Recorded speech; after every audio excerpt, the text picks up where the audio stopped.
Hello, and welcome to the Long Island Local Podcast, brought to you by Audio Workstations here in Bohemia, New York.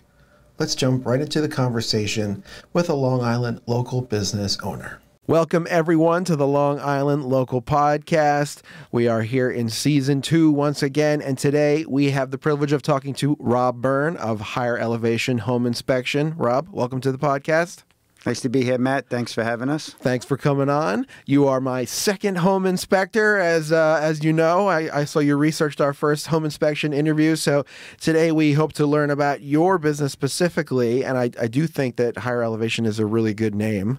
And so tell me a little bit about how it started. How did you come into home inspection? And then when did Higher Elevation pop up as a result? Awesome. Actually, I have a background in engineering. Cool. So I graduated from college way back, and I was in the field for about 7 years, and then my younger brother was in the food business. So I kind of shifted gears for 20 years, and I was in the food business. So that got old. So engineering to food to home inspection. We got to track this as we talk. Yes. Real quick, what college were we at? City College. Okay. CCNY. Got my degree there, and then out in the engineering field for, like I said, about 7 years. Went into the culinary field with my brother. Went to culinary school, got some training for that. So, what was the engineering job that you took? Right out of college, I worked for a private engineering firm in Brooklyn. They were government certified to do heat treating plants for Grumman and stuff like that. So we had to design the heat treating facilities and test them with standards that had to be for the government. Because Grumman, that's a big government contractor, right? Yes. Okay, yes. So that's like, defense industrial complex architectural work, essentially? Yes. Heat treating, they were heat treating different airplane parts. Cool. So we had heat treating rooms that were the size of warehouses. So we had to design the heat aspect for it and time over temperature, and we had to record everything with back then they were strip chart recorders. Today they're very different. But it was great because we learned a lot, and being that the company was government certified, it was great. When I was in high school, one of my best friend's fathers had a company that built these tiny parts for airplanes. Little tiny metal parts, and he would give my friend and myself and our buddies like this side work where we would just sit there and we'd have to put these little like rubber caps on these little metal parts. Yep. And as many as you can do. Yep. And then it would get shipped off to whoever, probably Grumman or somebody. Yep. But I wonder if those parts ended up in that same warehouse, that you were working in, something like that. Definitely. Any part that goes into a plane, because of the amount of forces are on it, they have to be heat treated. So like I said, we did big warehouses, okay. But then they did have heat treating facilities for those small parts that you were talking about. Gotcha. So it's very interesting. So wow. Okay. Who knows? We probably heat treated some of the parts you were putting together. That's funny. It was so boring to me, but it was also kind of cool that it was going to end up in an airplane. Correct. So all right. So we're doing engineering work for a little bit with airplane parts and heat treating facilities for government contractors. That's cool. What does the shift from that to food industry look like? So my brother was building food businesses. He had bagel stores on the island. We got bagels today. We like bagels. There you go. We've had on the inventor of the everything bagel on this podcast. That's cool. And I helped him, build out the facilities because my background, I have an electrical engineering background and I minored in mechanical. So I kind of put both of them together, and that's another story into itself, how that came about. That's a cool story, though, because those things do have a lot of synergy. The electrical and mechanical. Yeah, so what happened was when I was in high school, I graduated early. So I graduated in 3.5 years. So I started college in January. Oh, wow. So I was out of sequence for the engineering courses, and then I took summer courses to get all my English, psychology and sociology out of the way. Now, was this because your grades in high school were super good? Is that what happened? No, they were okay. I think what happens is when you find something that you really like, you can excel. Yeah. And I think that's so, even in this industry, it's so important. You got to really like what you're doing. Yeah. High school, I got by because it's high school. Yeah. There's no way to go. But I was working in the field with family members who were in the electrical business, electrical contracting. Okay. So I kind of got out, and then guidance counselor was like, "Oh, you should look into this," and I did. So at the end of my college career, I had all of my requirements for my electrical engineering degree, but I sequentially had to take a few more classes. Okay. So what I did was, instead of taking nonsense classes, I minored in mechanical engineering.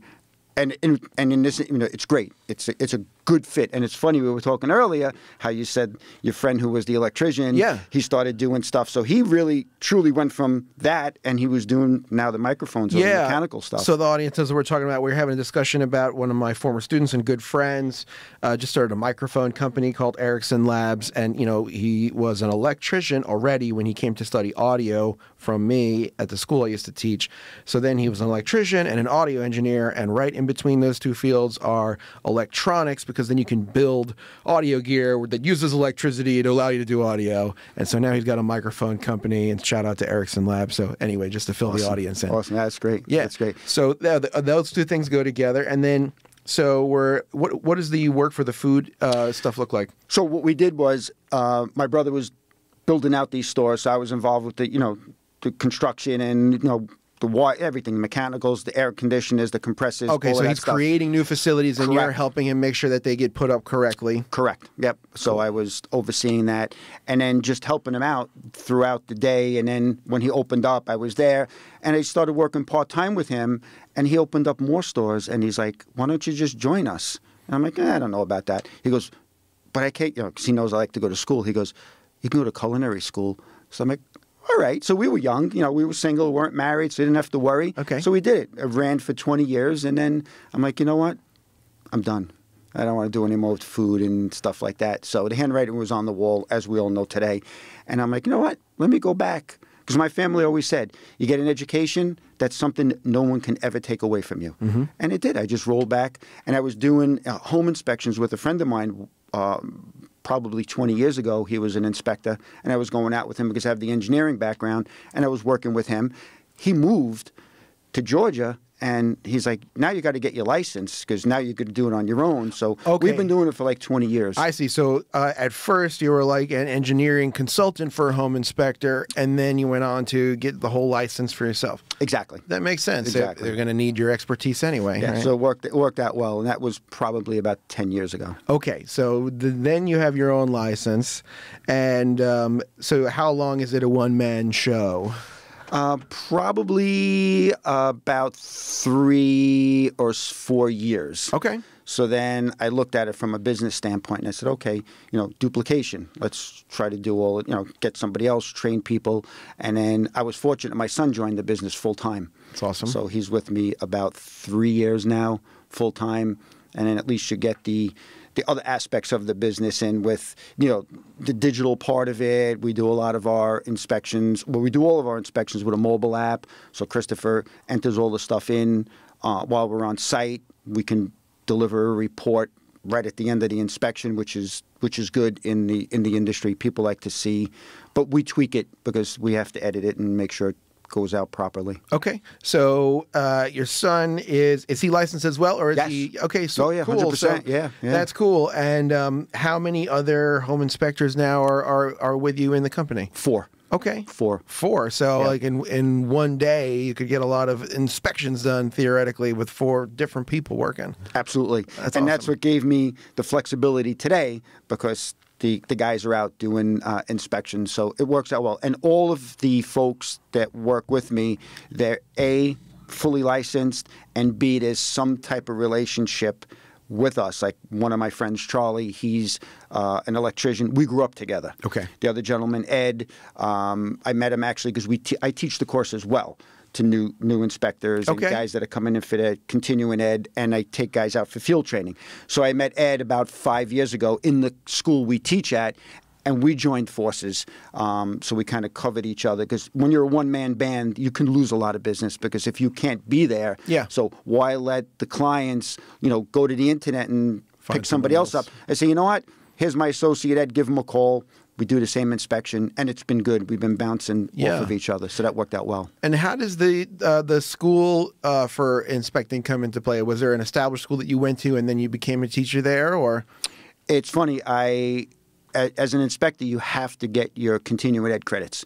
So you have to get 24 credits every 2 years. So I was not teaching at that time, and I was going to the class. And Ed happened to be teaching one of the classes. And we made a good connection, and we just started talking about how he's a one-man band, and I'm by myself. So we kind of joined efforts, and that's how we met in the school. And then I was approached to teach there, so that was a no-brainer. Yeah, I know what that's like. I went to school for audio engineering and then was approached to teach there like upon graduating, and ended up being like a 10-year episode of my life being the head instructor there. So you said something interesting. So when you get your license, you said you have to have a certain amount of credits ongoing. Yes, when you first go in as a new inspector, you have to have 100 classroom hours. And then you have to have 40 hours in the field. Okay. So you have to go out with a licensed inspector and get your credits for, on-the-job training. Yeah. So yeah, that's exactly. what we do. So it's like work experience is essentially part of it, where you're, somewhere between an apprentice and a home inspector. You're not kind of either one yet. You're learning and you're figuring out what goes on from understudying, basically. Yes. So that's good. I think it's smart anytime that either a school or an education program includes practical experience as part of the education. And just to relate it to what I did, we basically had a half lab and half practical kind of approach, where we would go into the studio for the second half of class and be, on the whiteboard in the first half. But then also there's a phase of the education that we would do where we would bring bands in from the, the real world. Now, they wouldn't be paying, so they wouldn't quite have the expectation of a paying session. They'd be getting the session for free with the understanding that students were running it, and they had to be very patient if the students needed an extra moment or if something went wrong. They couldn't complain because they weren't paying. But it gave at least the essence of a session where musicians are demanding things of you and asking you to do that, and you got to walk away with a recording at the end of a few hours. And so I think that's an important part. But even better, actually going out into the field on an actual inspection, that's the next level. It's paramount. Yeah, paramount, because even when you get your license, you do your 40 hours field training, which basically breaks down to about 10, 12 inspections. Okay. I tell all the guys, there's no way you should go out by yourself in the beginning. Connect with a veteran inspector. Have somebody as a mentor. I mentor a lot of guys, and I take them out with me. I don't mind, because it continues the conversation. They call me up. I help them out wherever I can. Yeah. A lot of times they ask me to come out. They'll get an inspection. They'll say, can you join me, because I just started. And I tell all the guys and girls, and by the way, there's girls in the industry too, which Good. is pretty cool. Yes. Yeah, they bring a whole new aspect to the business. It's a lot less testosterone. It's like Sure. they kind of chill it out. But you probably need a good 50 inspections under your belt. And, we've done thousands of inspections, and I can go out on an inspection today and look at something and say, I've never seen that. And it's interesting, because no two houses are the same. Yeah. People build things. People maintain the houses differently. And a lot of times you look at it and you say, wow. And you digest it. You figure it out. Yeah. But it's interesting. How many different disciplines or fields do you think really make up all the areas that you need to understand in order to inspect a home properly? Because we talked about a little bit before the podcast, we talked about plumbing versus electricity, all these different subfields that, like you can hire a guy to do this and the girl do that. But as the home inspector, you need to kind of have a command of all of it. But I've never really, even in the past interview, I think broke down each sub-discipline that you kind of need familiarity with. That's a great question, because when you're looking at a house, there's roughly 10 systems that you really have to focus on. Okay. And us as a home inspector, we're generalists. In other words, we look at things, look for the deficiencies, and point it out to you. Right. We're not telling you how to fix it. That's all deferred to the professionals. Although you can have a candid conversation with your client and say, Right. this is what they're going to probably say and do. But that's a really good question, because if you look at a house, you start with the roof. That's a system unto itself. Roofing. Right below the roof, people forget about, it's an attic. So that's a viable system of a house, because you have insulation and ventilation right underneath that roof. So if you don't have the proper ventilation in that section, you're going to create mold, you're going to create a lot of issues. So a few times we go on inspections and we have no attic access. So I say to my client, you know, it's like buying the house and not looking in the basement. It's a very important part, because we found animals up there. Sure. We found a lot of different things. So if you go from roof, insulation, ventilation, then you have plumbing, you have electric, you have foundation, structure, exterior. You got the exterior siding, you got windows. And just the fact of the property is another system where you're looking at site drainage. Yeah. So you want the water to drain away from the house. It's intricate, like a lot of things, but the more you know, and again, going back to the more you do, the more you become familiar. And it's great when we have like this mentorship program, and a lot of guys, they have a question, you help them out, and it just solidifies who they are. And ultimately, what I'd love to see is the home inspection industry get like a really good reputation. Right. Because like in every other industry, you have the good, the bad. You got guys out there that just, it's a money grab for them. Right. And I tell the guys in class, if you're doing it as a money grab, don't even waste your time. If you don't care, people can see, people can read right through you. Make yourself accessible.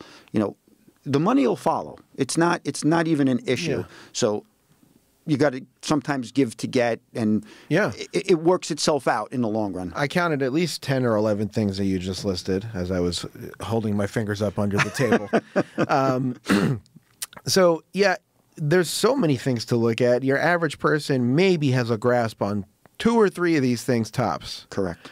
And, you know, yeah, the attic, I've seen some funky attics, and I can't imagine not being able to look at it before you buy a house. It's such a big deal to buy a house, and, you know, by the time you get to the point of having an inspection, it usually means someone's kind of like fallen in love with the purchase a little bit already.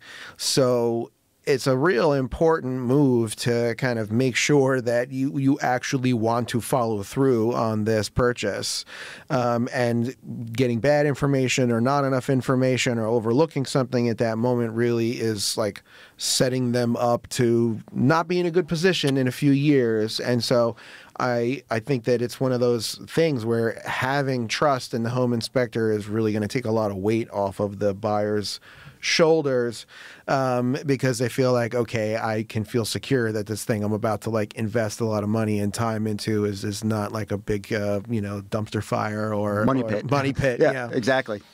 And that's a really good point you bring up, because there's a lot of emotions involved in buying a house. Yeah. So like you said, they do the 15-minute walkthrough, they fall in love with the house. Yeah. So now you're coming in and you're doing this very technical thing on their emotions. Yes. And what happens is you know that they fell in love with this house, but we do a lot of inspections where before I even get on the property, I have a phone conversation with them on the phone, and I kind of try to feel them out. So, give me your thoughts on the house, any concerns, and they give you a lot of information. Like you listen and you get a lot, and they're like, yeah, we're putting down our life savings, and we want to make sure this house is right, and we're going in with a minimal budget.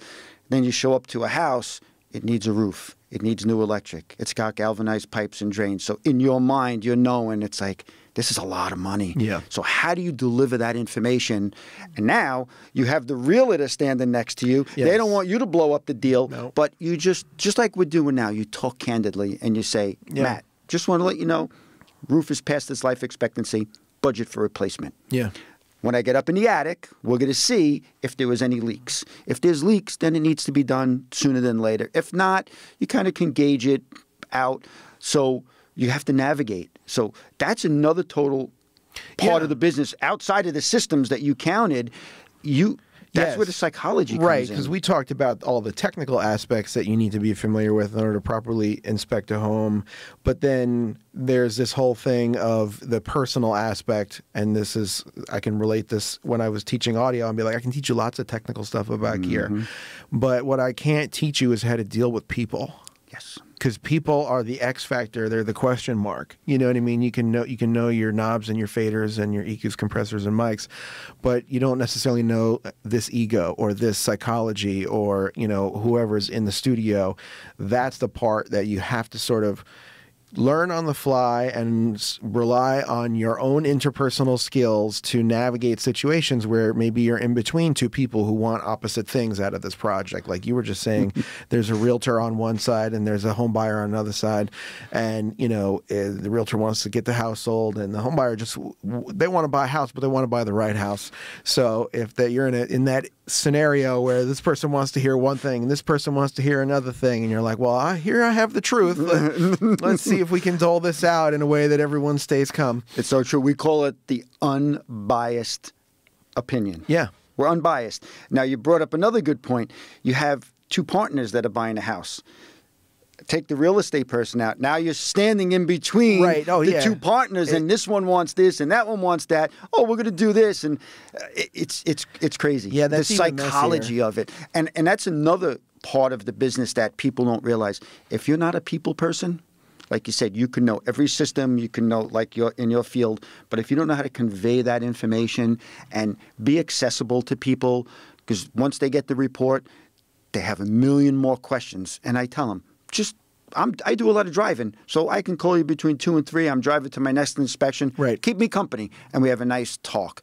And that's really what perpetuated our business, just that people skill. And, somebody had an inspection, they liked it, and they just referred us. So It's been great. That's good. Yeah. People want to feel like they can ask you questions and get an answer they understand and that they're not afraid to call. Correct. Right. That can be a problem, sometimes, with the people who there's professions out there like that charge a lot of money per hour for phone calls. And so it can make you scared to call. But it's nice to have someone where, okay, you have a question surrounding the service they're going to provide you.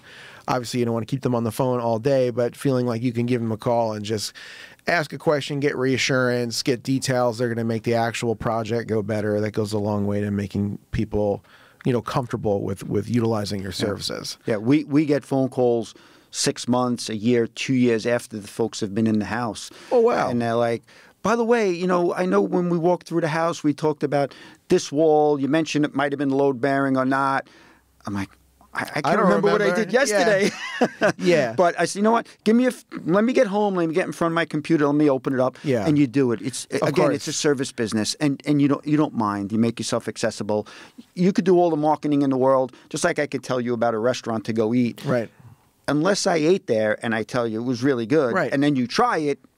It's the way to do it. Yeah, ultimately, having customers that are or clients that walk away with a good experience and can say something nice about you is the most powerful form of marketing. It's just, it can move slower than making a $1 million Super Bowl ad purchase. Correct. But it is very effective in terms of the, efficiency of transfer of information from one person to one person about how good you are. Yeah. So, all right, that's good. Do most of the calls come from buyers themselves, or do they come from realtors, or is it a mix? It's a mix. Get a lot of phone calls. I have a marketing person, which you guys are going to do a podcast with him too. Yep. He's been instrumental in helping out. We rank very well on Google. We had well over 300 Google reviews, all 5-star reviews. And just recently, in the last 2 weeks, they suspended 2 of our sites. So we're trying to figure that out. That's another whole mess. But it's okay. So you have a percentage coming from Google. You have a percentage coming from realtors, because that's what they do all the time. Sure. And then it's probably an even mix with the past clients recommending you to friends and family. So That's a good mix. It's a good blend. It's not top heavy on one side. Yeah. So you can get a bunch of phone calls from a Google. I saw you on Google. I researched home inspector. Seacliff, New York, and I saw you came up #1. You got 55 5-star reviews. And again, remember what I said earlier? It starts with that conversation. Yes. Make them feel comfortable. It's like What do you got? Tell me about that. Just before we did the podcast, the gentleman called me and I was standing outside. Yeah. Same thing. He goes, "Oh, my attorney recommended you." Oh, great. That's a good hook, an attorney. Absolutely. So they know you're going to be protecting their interests. It's coming from an attorney. So that's nice. And then you start the phone call and you just kind of get the ball rolling and you educate them on the phone, because then you get that phone call. The first question out of their mouth is, "How much do you charge for a home inspection?" Of course. I'm like, well, I don't know if you want to answer that. I want me to answer that question because there's a lot of variables. Right. And I tell them, I say, take out a pen and a piece of paper and jot a couple of things down, because don't start off with that question, because right away we know you're shopping by price, and I have a saying: shop by price, pay twice. It's a proven fact. That's a good one. I'm going to use that. Yeah, and as a matter of fact, that came from my partner Ed. Okay. He's like, shop by price, pay twice, and it's so true. That's a good one. And again, I can't help but relate everything to what I do. But if somebody calls me and says, "How much for an album?" Exactly. You know what I mean? I'm like, that's really not a question I can just answer, because I then have to turn around and ask you a bunch of questions, and then we call it pre-production. Exactly. All right? This before the production, there's pre-production. Before the inspection, there's pre-inspection, and this is where we figure out, okay, well, before I can really answer the question of how much this is going to cost you, I need to know exactly what the job is and what you want done. You know what I mean? Not all recording projects are the same, just like I'm sure not all home inspections are the same. What are some of the factors that you'll turn around and ask them to help them ask you then what the best price is? I mean, right off the bat is the size of the house. I was going to say that, but I wanted you to say it in case I was wrong. No, I was asking to say, what do you think? Yes. I was like, no, that was going to be my first guess. Size of the property, size of the house. I mean, literally, if it's a tiny house, it might take you 10 minutes to walk around it and see everything. If it's a mansion, it might be, a lot longer. So definitely. Okay. Definitely. Age of the house is a factor. Right. When you deal with older houses, you're looking at it totally differently. But right off the bat, size. So depending on the houses, we do houses 7, 8, 9, 10,000 square feet. But what's nice about us is we can do those big houses and come with 3 other licensed inspectors. Right. So we break it up and you say, all right, Matt, Charlie, Chris, Ed, you're going to do, one guy's just going to do the roof. Right. Another guy's going to just do the plumbing. Another guy's going to do the electric. And then there's an overlap. Cool. And what's nice about us is we always go out with a minimum of 2 inspectors. Okay. Even if it's a Cape-style house. Because, again, it's the marketing, it's accessibility. Where I'm your first-time home buyer, I'm walking you around, taking you by the hand, walking you off the ledge. It's like, no, this is not a problem. No, right. Maybe you got 5 years on this, or the air conditioner is old, but it's still working. We don't know how long it's going to last, but the fact that it's working. But it is 15, 20 years old. Start putting some money on the side for that. And you talk to them like a parent almost. Yeah. And you give them that good advice. But, yes, the size of the house, that determines the price. Size, age, and what else? Location. A lot of times we get asked to go, and again, it's all referral based. So if you called me up and said, "Hey, Rob, my brother's buying a house upstate New York," I'll call him up and I'll say, "Listen, I know Matt recommended you, but I just want to let you know, we're going to be more expensive than your local guy." Right, because you have to drive there. We're traveling. Yeah, and okay. What's nice about that is people don't care. Right. They know that you were referred and we did an inspection for somebody in their family, or there's a relationship, and they know the value they're going to get. Right. And it becomes a non-conversation versus that person that picked up the phone and said, "How much do you charge for a home inspection?" Right. And then I go into the whole dissertation with that.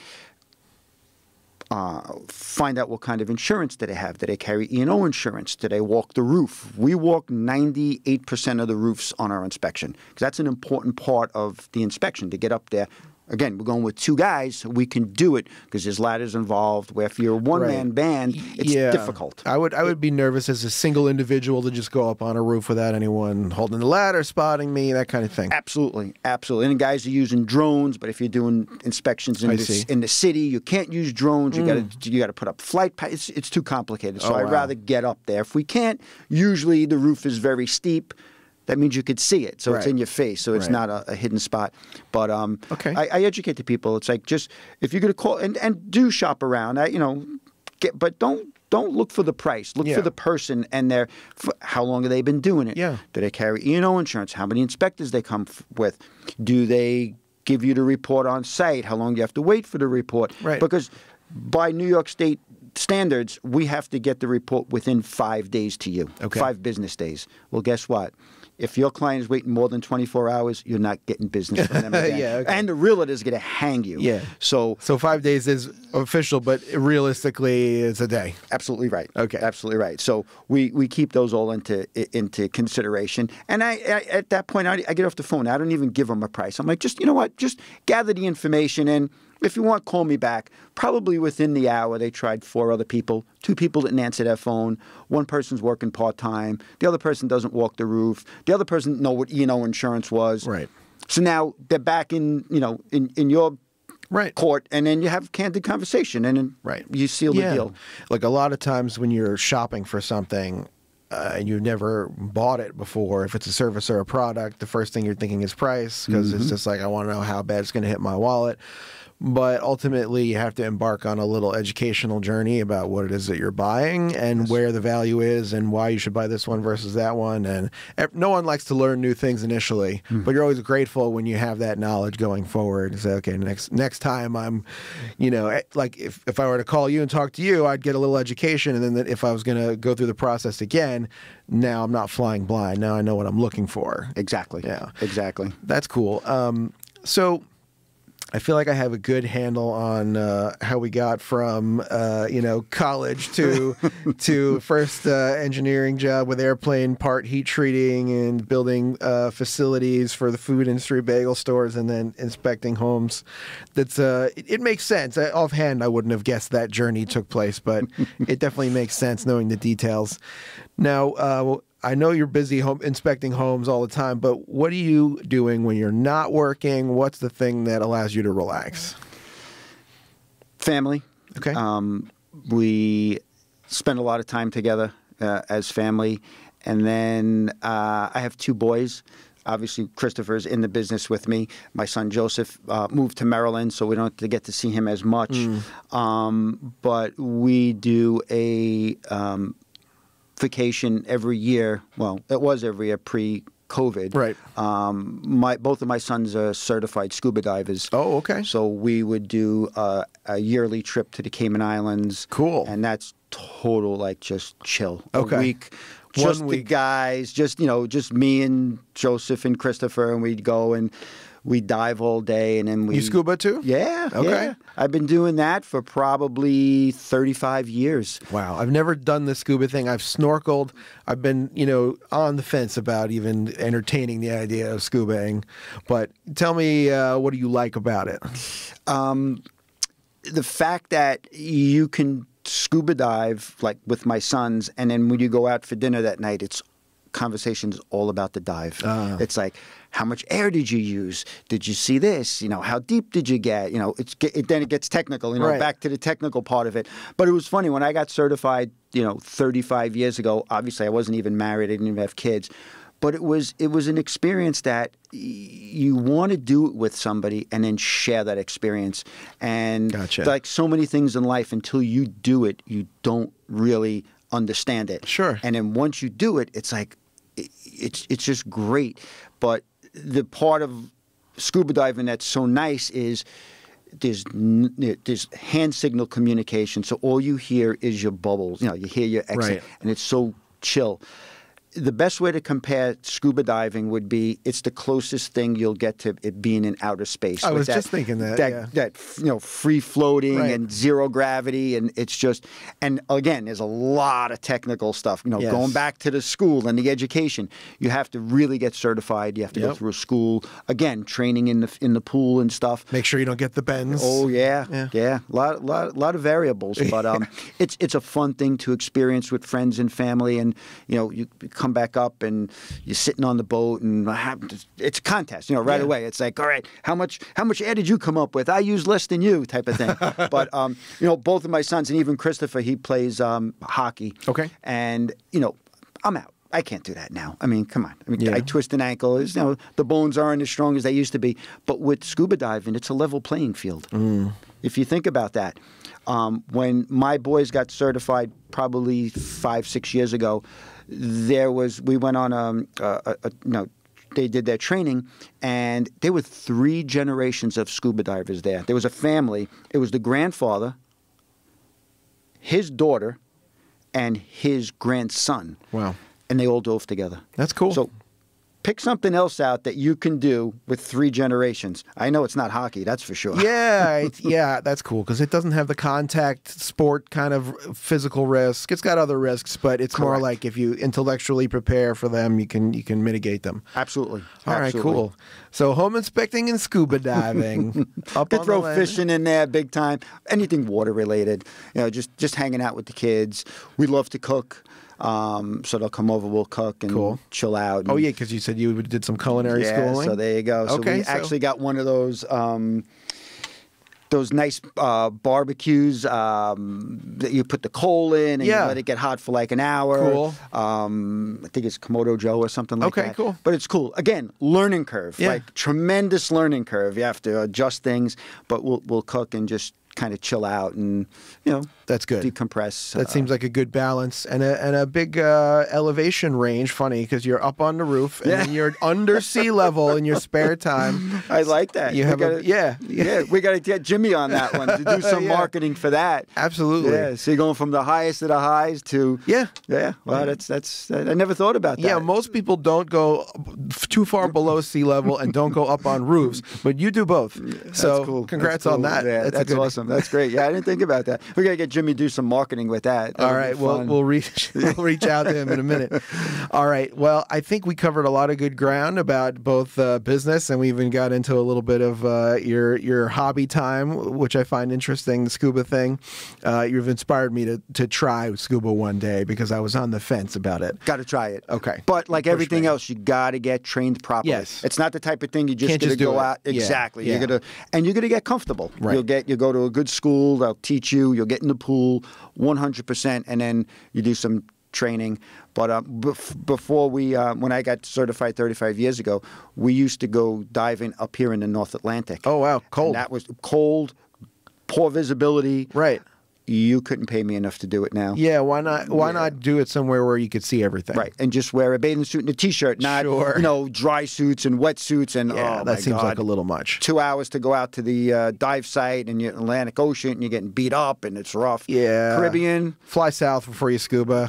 New Yorkers. Yeah, exactly. Cayman Islands, lot of fun, but definitely a cool thing. All right, you got to try it though. I will. You got to try it. You push me over the boat, so to speak.